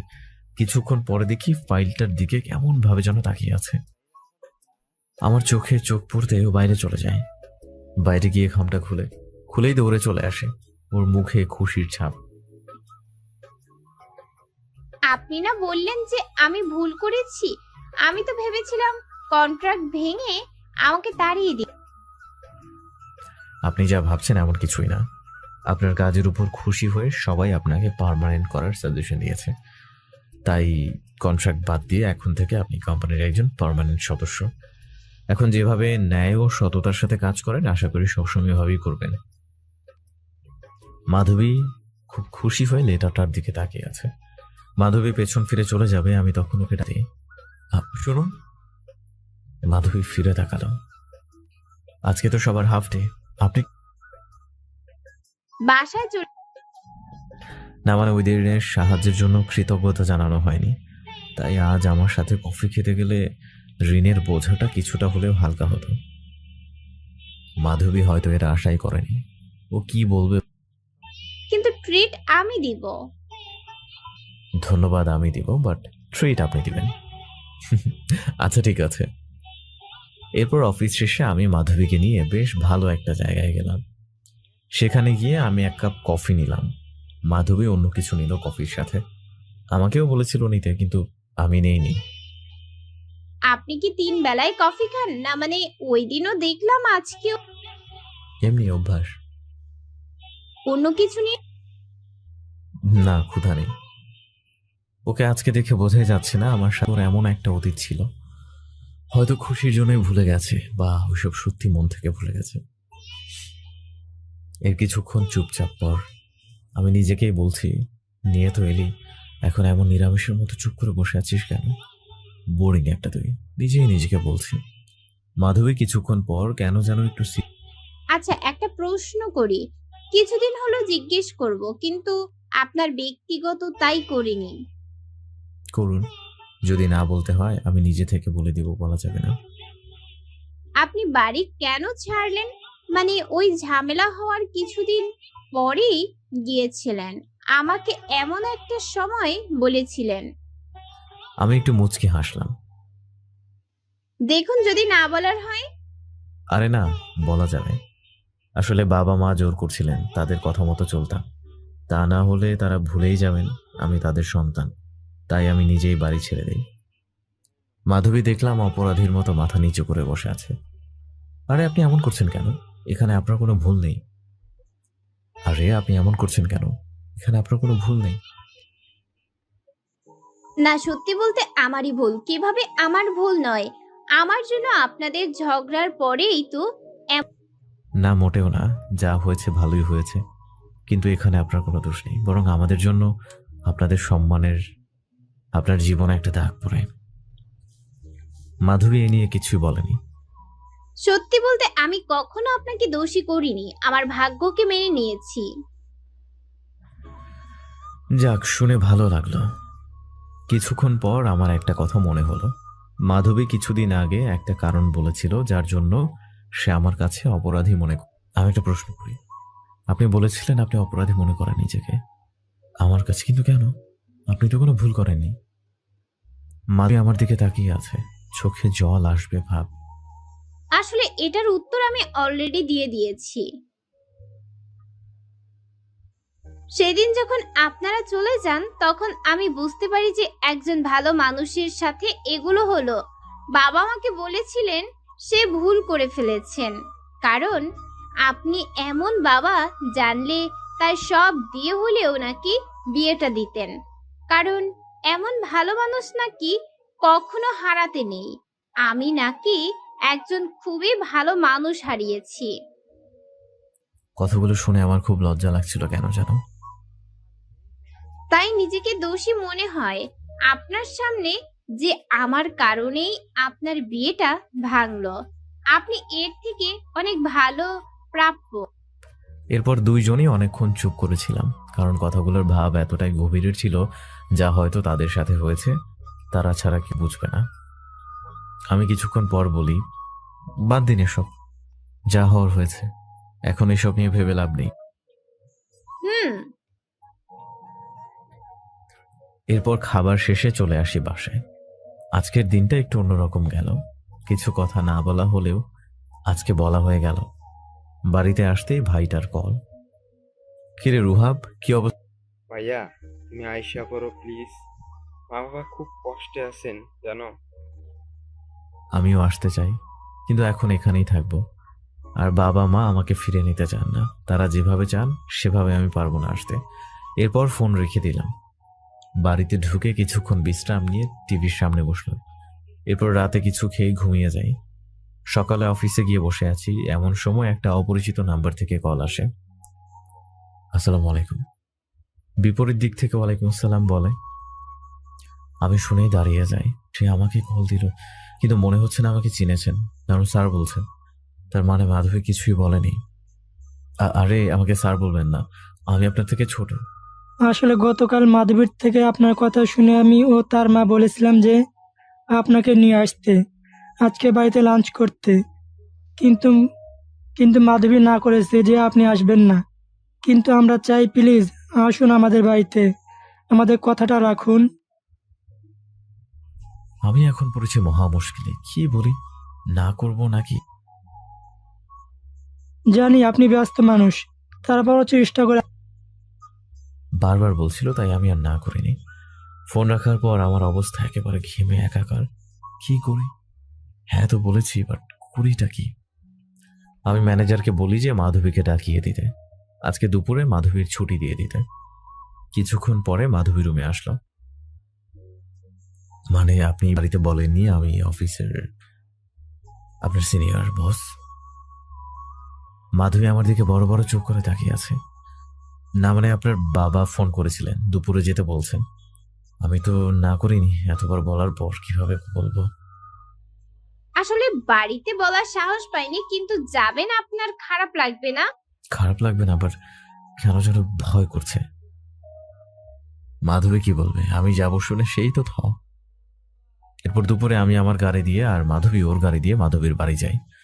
গাড়ি থেকে নেমে মাধবীর বাড়ির দিকে তাকালাম। আজকে দ্বিতীয়বার বাড়ির ভেতরে যাব। প্রথমবার ছিলাম বর, আজকে বস। ভাগ্যের কি করুণ অবনতি। আমি আর মাধবী দাঁড়িয়ে আছি একসাথে দরজার সামনে। মাধবী কলিং বেল চাপ দিল। মাধবীর বাবা বের হয়ে আমাকে দেখে তো অবাক, দাঁড়িয়ে গেছেন। কারণ আমি হয়তো সেই ব্যক্তিটাও নই যাকে সে এখানে দেখবেন বলে আশা করেছিলেন। তুমি? আমার অফিসের বস। মাধবীর বাবাও চুপ করে রইলেন। কি বলবেন, এমন কিছু দেখবেন সে কল্পনাও করেনি। কিছুক্ষণ পর মাধবীর বাবা আমাকে ভেতরে নিয়ে যান। ভালো আছো মাধবী? তুই আমাকে আগে বলতেই পারতি। আসলে আঙ্কেল, মাধবীকে আমাদের কোম্পানিতে দেখে আমি অবাক হয়েছিলাম। এরপর তাকে সব বলি, কিভাবে দেখা, মাধবী যে চলে আসতে চেয়েছিল তাও বলি। এরপর মাধবী কিভাবে থেকে গেল, কিভাবে ওর কাজের গতির জন্য সবাই খুশি সেটাও বলি। মাধবীর বাবা সব বোঝেন, কিন্তু আসলেই এই পরিস্থিতিটা খুব অদ্ভুত। কিভাবে এটাকে বর্ণনা করা হবে তা আমার জানা নেই। এরপর মাধবী যায় আন্টিকে কাজে সাহায্য করতে। তো বাবা বিয়ে করেছো? না আঙ্কেল, তারপর আর ভাবাই হয়নি বিয়ের। একটা কথা, কিছুদিন আগে মাধবী ওর বসের জন্য খাবার নিয়ে গেল, তার শরীর খারাপ বলে। সে নাকি একাই বাসায় থাকে, কিন্তু জানতাম না কিন্তু তুমি একা। আসলে বাড়ি ছেড়ে এখন একাই থাকি, ওই কারণগুলোর জন্যই। আমাদের জন্য তুমি এখনো কষ্টে আছো, আমাদের মাফ করে দিও। আরে কি বল আসলে তোমার মতো ছেলেই হয় না। আঙ্কেল, যা হয়েছে বাদ দিন, ওইটা ভেবে কি লাভ? হ্যাঁ, কিন্তু তোমার কখনো কোনো কিছুর সাহায্য লাগলে বলবে। যখনই বাড়ির খাবার দরকার হবে চলে আসবে। জি। এরপর সবাই মিলে খাওয়া শুরু করি। আন্টির রান্না খেয়ে বুঝলাম মাধবীর রান্নার হাত ওর মায়ের থেকে পেয়েছে। খুব ভালো রান্না করেন আন্টি। আন্টি খুব ভালো রান্না হয়েছে। এরপর মাধবী আর আমি বাইরে আসলাম। এমন সব আপনি বাড়ি যাবেন নাকি অফিসে? অফিসে। তাহলে আমিও চলি। না না, ছুটি দিয়েছি, থেকে যান। এরপর গাড়ি করে অফিসে এসে আবার কাজ শুরু করি। কিন্তু কাজে একটু মন বসছে না, শুধু মাথায় ঘুরছে কি হলো এগুলো হয়তো কারো জীবনে হয় না। কি অদ্ভুত কাহিনী। মেয়ের বাবা মা আমার উপর রাগ হয়নি, যদিও এটা ভালো। এরপর নিজেকে অনেক বুঝাই যে কাজের দিকে মন দেওয়া উচিত, এভাবে হবে না। কিন্তু কাজে মন বসছে না, তাই আমিও বাসায় চলে আসি। বাসায় এসে ফ্রেশ হয়ে শুয়ে পড়ি, কিন্তু মাথায় ওকে নিয়েই চিন্তা ঘুরছিল। এই প্রথম আমি নিজেকে না থামিয়ে ভাবছি, যদি এই যৌতুকের বিষয় না হতো তাহলে আজকে আমি আমার জীবন চলার সঙ্গী হিসেবে একজন ভালো মানুষ পেয়ে যেতাম। আবার মনে করি ভালোই হয়েছে বিয়েটা ভেঙে গেছে, কারণ তাহলে হয়তো ওর বাবা মা আর আমাকে কখনো ভালো মানুষ হিসেবে সেই সর্বোচ্চ জায়গাটা দিতেই পারতো না। কিন্তু আমার যে মন চায় ও সবসময় আমার পাশে থাকুক, আমার ফিরে আসুক। কি সব ভাবছি, এগুলো তো সম্ভব না। মন বলছে তো তোর মতোই বিয়ে করেনি, আর হয়তো তোকে পছন্দ করে, না হলে এত কিছুর পর কেন এখন সব ঠিক হলো? আবার কেন দেখা হলো? কেন আবার তোদের বন্ধুত্বপূর্ণ সম্পর্কটাও হলো? আমি নিজেকে বোঝানোর চেষ্টা করছি যেগুলো জাস্ট কোইন্সিডেন্স, এমনিই হচ্ছে। আবার মন বলছে সবকিছুর কোইন্সিডেন্স হয় না। আমি শোয়া থেকে উঠে বসি, এই ভেবে নিজের সাথে কথা বলছি। আমার ভেতরটা কেঁপে ওঠে যখন আমি ওকে নিয়ে ভাবি, তাহলে কি সত্যি ভালোবাসি, নাকি সব মনের আবেগ, মনের ভুল? এরপর শুয়ে পড়ি আর ভাবতে থাকি, যা হয় হবে, তা পরে দেখা যাবে। এরপর সবকিছু নিয়ে ভাবতে ভাবতে ঘুমিয়ে পড়ি, কিন্তু হঠাৎ ঘুম ভেঙে গেছে স্বপ্ন দিয়ে। উঠে হাসছি যে আমার মাথায় এসব এমনভাবে ঢুকে গেছে যে তা এখন স্বপ্ন হয়ে আসছে। স্বপ্নটা ছিল প্রথমে বাবা মা আমার কাছে এসে আমাকে ফিরিয়ে নেয়, আর তারাই আমার সাথে মাধবীর বিয়ে দেয়, আর বিয়ের সময়টায় ঘুম ভেঙে যায়। এরপর উঠে এক কাপ কফি বানাই, কফি হাতে বারান্দায় গিয়ে দাঁড়িয়ে আছি। খুব ইচ্ছে হয় ওর সাথে কথা বলবো, কিন্তু তা পারছি না।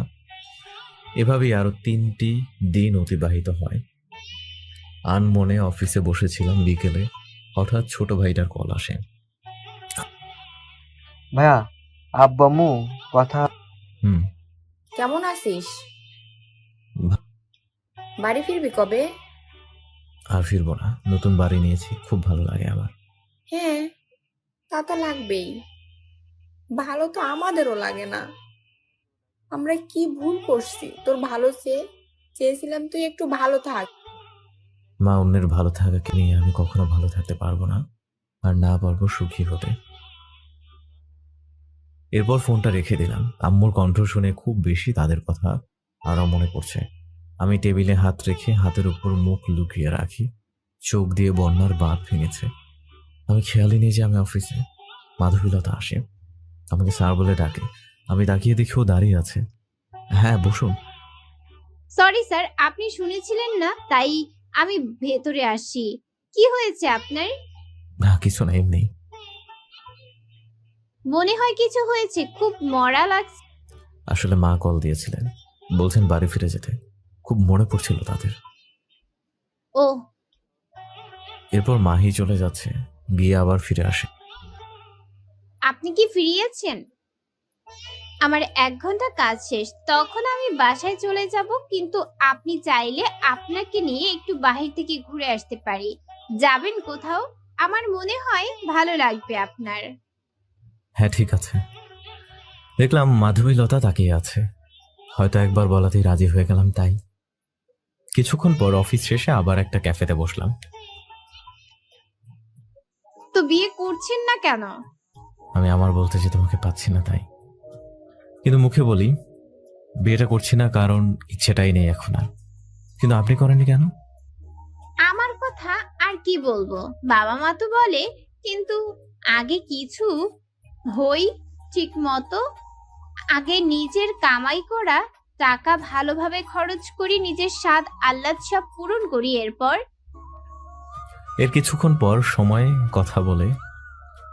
এরপর কিছুক্ষণ কথা বলে ফিরে আসি দুজন বাসায়। সব খুবই স্বাভাবিক যাচ্ছিল।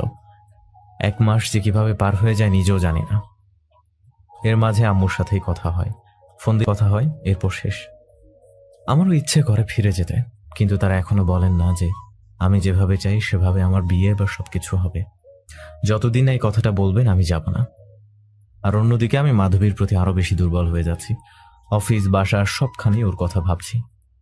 আমার সমস্ত ভাবনা এখন মাধবীলতাকে ঘিরে। ওই দিন তো গিয়েছিলাম পুরো ফ্রেশে, ফাইল নিয়ে বসে আছি। একটু পর মাধবীর কাছেই যাবে এটা। আমি ওর কথা ভাবতে ভাবতে সেই ফাইলের ওপর ওর নাম কয়েকবার লিখে ফেলি। একটু পর যখন দেখি তখন আমি পুরো ভয়ে শেষ। নিজের এমন উন্মাদের মতো কাজ নিয়ে নিজেকে কেমন অস্বাভাবিক লাগে। মনে হয় আমি মাধবীকে এক মুহূর্তের জন্য ছেড়ে থাকতে পারবো না।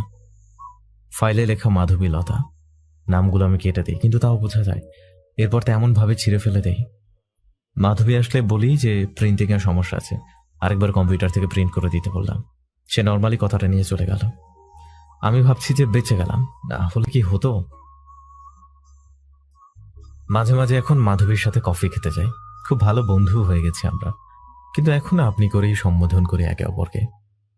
কিছুদিন পর হঠাৎ মাধবীর বাবা কল দেন, আমি তখন অফিস ছিলাম। Hello uncle. কেমন আছো? ভালো আঙ্কেল, আপনি? ভালো। জি বলুন।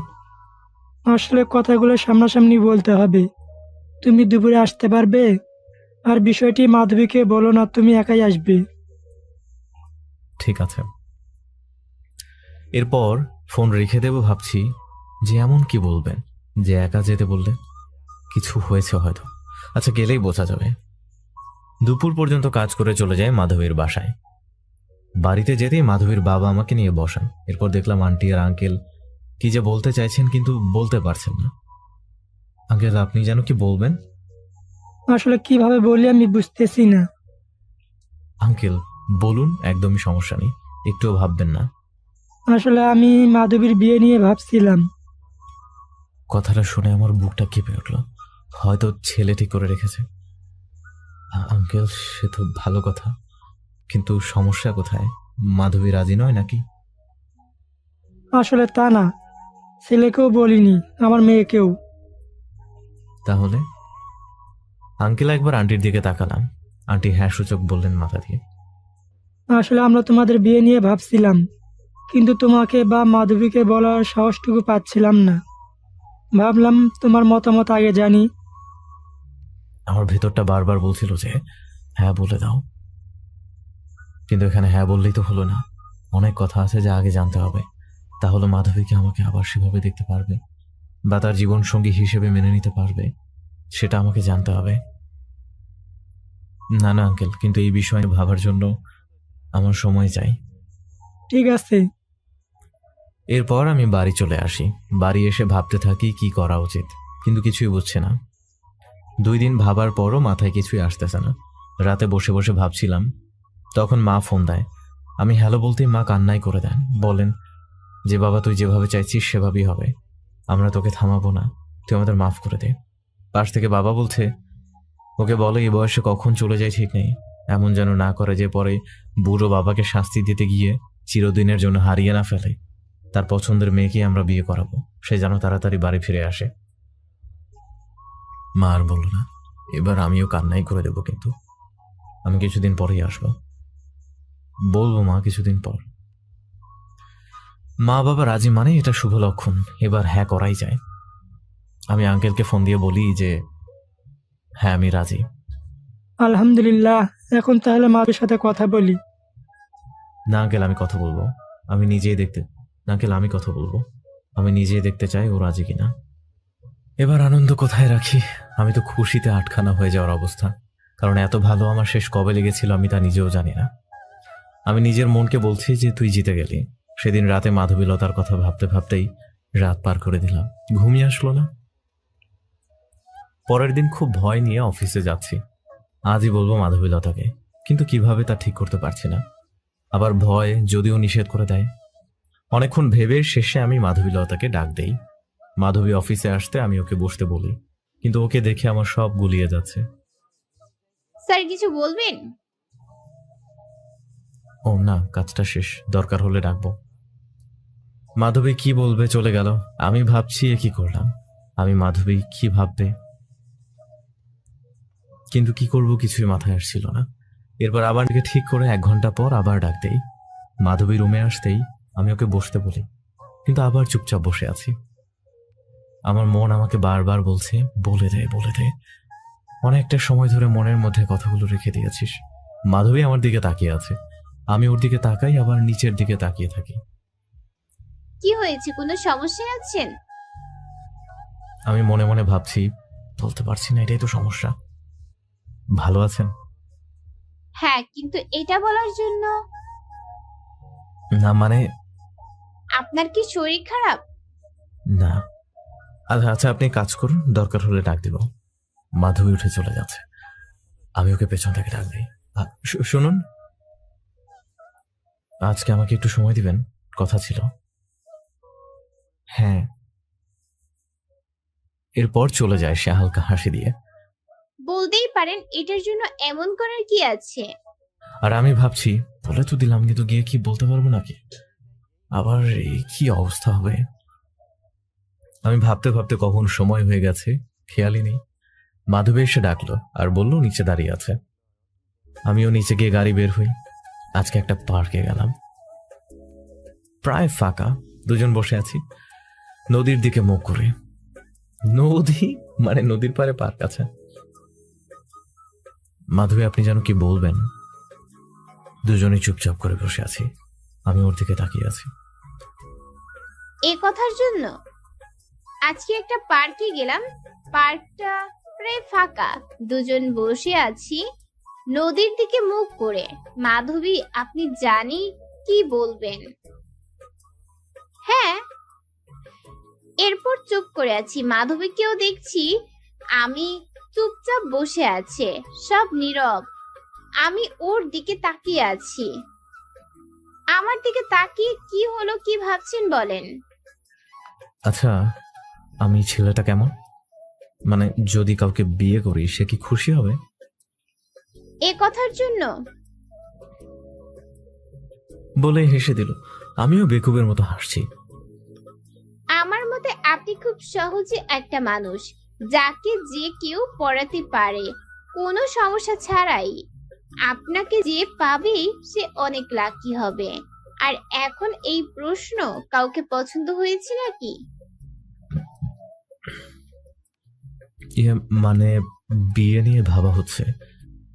মাধবী আমার দিকে তাকিয়ে বলে, ওয়াও, আগে বলবেন না? না মানে মেয়েটা কে? আরে শুনুন, আসলে মেয়ের বাবা মা রাজি, কিন্তু মেয়েকে বলা হয়নি। আমি কথা বলবো মেয়ের সাথে। আপনার মতো ছেলেকে হাতছাড়া যেন না করে। শুনুন আগে। কি শোনার আছে? এখন বিয়ের সানাই বাজবে। আরে আমি আপনার কথা ভাবছি। মাধবী শুনেই চুপ হয়ে যায়। আপনি না বললেন আমার মতো ছেলে হয় না, যে পাবে সে অনেক খুশি হবে। তাহলে আপনি আবার ফিরে আসুন, আমাকে শেষ থেকে আবার শুরু করার চোখটা দিন। আর একবার আমি চাই আমরা আবার আমাদের অতীত ভুলে নতুন করে সব শুরু করতে। মাধবী আমার দিকে তাকিয়ে আছে। আপনার বাবা মাও রাজি, কিন্তু আপনাকে বলেননি। আমি নিষেধ করেছিলাম। আমি জানতে চেয়েছিলাম যে আপনি কি চান। এরপর মাধবী আবার নদীর দিকে তাকিয়ে আছে, আমিও তাকিয়ে আছি। হঠাৎ মাধবী উঠে চলে যাচ্ছে, কিছুই বলেনি, চলে গেল। আমি ওখানেই বসে আছি। একটা কিছু বলে যেত, কি জন্য গেল? 2 ঘন্টা ধরে ওখানেই বসেছিলাম। একটু পর কল আসে মাধবীর বাবা। তুমি ওকে কিছু বলেছো? হ্যাঁ সব, কিন্তু কোনো উত্তর দেয়নি। বাসা আসলো, এসে আমাকে জিজ্ঞেস করলো আমি কি সত্যি মেনে নিয়েছি কিনা। পরে নিজের রুমে চলে গেল। ও হয়তো চায় না আঙ্কেল।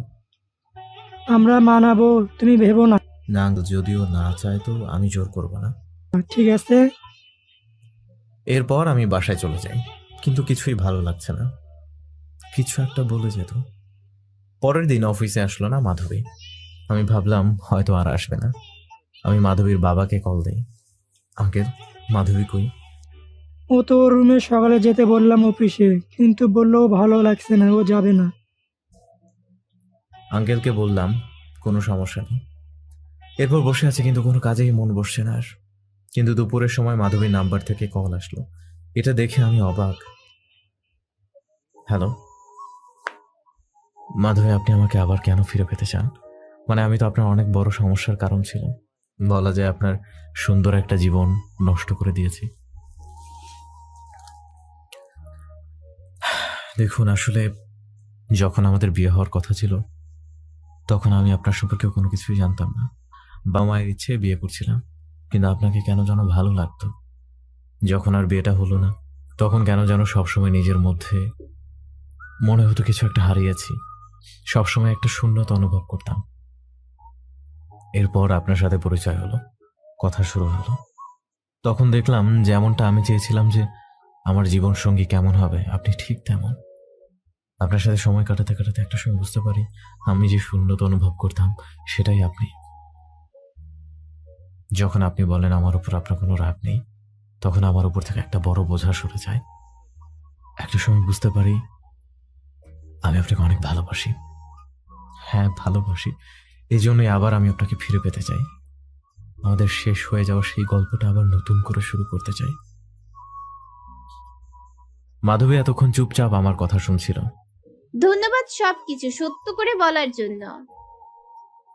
এরপর ফোনটা রেখে দিল। আমি বসে আছি আর ভাবছি, কেন এই প্রশ্ন, কেনই বা আমি আজকে নির্ভয়ে সব বলে দিলাম। একটু জড়তাও আসেনি, কিন্তু কেন কিছুই জানি না। এরপর 2 দিন হলো মাধবীর কোনো খবর নেই। আমিও কেন যেন ফোন দিতে পারিনি, কি যেন সব এক সংকোচ কাজ করছে। 2 দিন পর হঠাৎ মাধবীর কল আসলো। ফোন দিয়ে বলল, ভালো আছেন? হ্যাঁ। কালকে বিকেলে একটু বাড়ি আসবেন। হ্যাঁ। এরপর আবার রেখে দেয়। পরের দিনের অপেক্ষায় আমি রাতে আর ঘুমোতে পারিনি। পরের দিন বিকেলে আমি ওর বাড়ি যাই। না, এরপর ছাদে যাই। গিয়ে দেখি মাধবী এক কোনায় বসে আছে। আমি ওর কাছে গিয়ে পাশে বসে পড়ি। মাধবী আমার দিকে একবার তাকিয়ে আবার নিজের মতো বসে থাকে। আমিও চুপচাপ বসে আছি। আসলে আমি ওইভাবে ফিরে আসতে চাইনি। বিয়েটা ভেঙে যাওয়ার পর অনেক খারাপ লাগতো নিজের কাছে, কিন্তু আমি আর কোনোদিন নতুন করে ভাবিনি আপনাকে নিয়ে। আর যখন আপনি বললেন আপনি আমাকে ফিরে পেতে চান, ভেবেছিলাম না করে দিব, কিন্তু সব জানার পর আমি নিজ থেকেই আবার সব কিছু কেন জানি ভাবতে থাকলাম, এবং শেষে এরপর চুপ হয়ে গেল। কিছুক্ষণ পর, এখনো বুঝেন নাই উত্তরটা? তো মাধবী হেসে দিল। আপনি আসলেই খুব বোকা। মানে? আমি পারমিশন দিলাম নতুন করে সবকিছু শুরু করার। আমি যেই খুশি হয়ে ওর দিকে তাকালাম, তখন মাধবী বলে, কি শর্ত? মা বাবার সাথে সব মান অভিমান মিটিয়ে বাড়ি ফিরে যাবেন। আমার পুরো পরিবার চাই। আমার সবার সাথে থাকার খুব ইচ্ছা। এই মাধবীলতার ঘরে সব সময় হাসি খুশিতে পরিপূর্ণ থাকুক। অন্য অপূর্ণতা কেন শূন্যতা যেন মাধবীলতার ঘরে প্রবেশ করতে না পারে। কিন্তু আমার শর্ত আছে, এইটাই। আমি বললাম আমি রাজি। এরপর দুজনেই চুপ করে বসে আছি। হয়তো এখন কিছু বলার পালা, কিন্তু বলার সাহস পাচ্ছি না। কিছু বলবেন না? আমি বুঝতে পারি, কিন্তু মুখ দিয়ে আসছে না। আমি আস্তে আস্তে আমার হাতটা ওর হাতের উপর রাখলাম। এরপর সেই একভাবে বসে আছি। আমি আপনাকে ভালোবাসি। আপনাকে? না মানে তোমাকে। হ্যাঁ। তুমি কিছু বলো। এখন না, অন্য কোনো একদিন। এখন প্লিজ। না। আমি চুপ করে বসে আছি। মাধবী আমাকে ডাক দেয়। হ্যাঁ, আমার কানের কাছে এসে বলে। এভাবেই কেটে যায় আরো কিছু সময়। আমি মাধবীর হাত ধরে নিচে আসি। ওর বাবা মা খুশিতে মিষ্টি নিয়ে আসে। আমি আমার বাবা মাকে বুঝিয়ে আবার তাদের বাসায় পাঠিয়ে বিয়ের দিন ঠিক করি। অবশেষে আমাদের বিয়েটা খুব সুন্দরভাবেই হয়। আমাদের শেষ হয়ে যাওয়া গল্পটা আবার শুরু হলো। হয়তো সেই শেষ থেকে আবার নতুন করে কাছে আসার গল্পটা বিধাতা আমাদের ভাগ্যে রেখেছেন, এবং নতুন শুরুটা আমাদের জন্য শুভ হয়ে এসেছে। এখন মা বাবা খুব খুব খুশি মাধবীর মতো বউ পেয়ে। তারা যে ভুল করেছিলেন সেটা বুঝতে পারছে। এখন মাধবীলতার ঘরে কোনো দুঃখের ছোঁয়া নাই। যা আছে সবকিছু হাসি, খুশি, ভালোবাসা, পূর্ণতা। এখন আমার খুশির সীমা নেই মাধবীলতার মতন এমন জীবনসঙ্গী পেয়ে।